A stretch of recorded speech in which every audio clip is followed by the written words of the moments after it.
Hello મિત્રો, કેમ છો? મજામાં તો તમે મજામાં જશો. અને આજે આપણે બનાવીશું ચીકુનો હલવો. આ છે ચીકુ.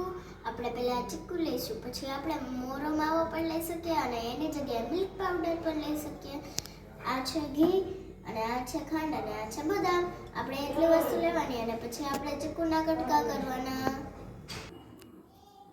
હવે આપણે પહેલા એમાં ઘી ઉમેરીશું. હવે આપણું ઘી ગરમ થઈ ગયું છે અને હવે આપણે ચીકુનું ખમણ ઉમેરીશું. હવે ચીકુનું ખમણ આપણે ઉમેરાઈ ગયું છે અને હવે થોડીક વાર માટે આપણે હલાવશું.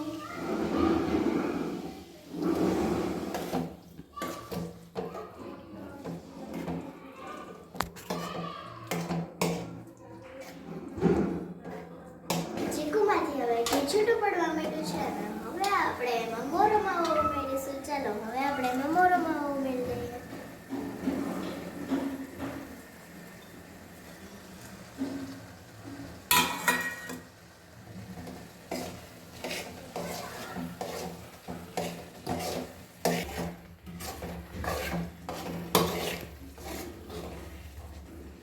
હવે આપણે આ મોરો માવો હલી ગયો છે અને હવે આપણે એમાં થોડીક ખાંડ ઉમેરીશું.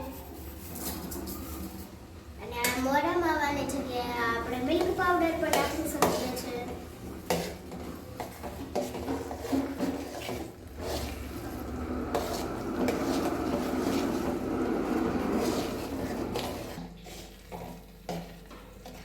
આપણે આ ચીકુનો હલવો એકાદશી કે કોઈ વ્રત હોય તો એમાં પણ આપણે ખાઈ શકીએ છીએ. આ ચીકુનો હલવો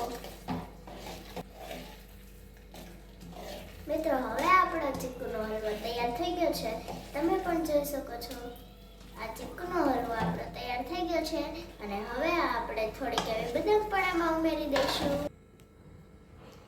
આ ચીકુનો હલવો આપણો તૈયાર થઈ ગયો છે અને જો તમે ત્યાં ઠાકોરજી હોય તો તમે તેને પણ ધરી શકો છો અને હું તમારા કાનુડાને જરૂરથી ધરીશ.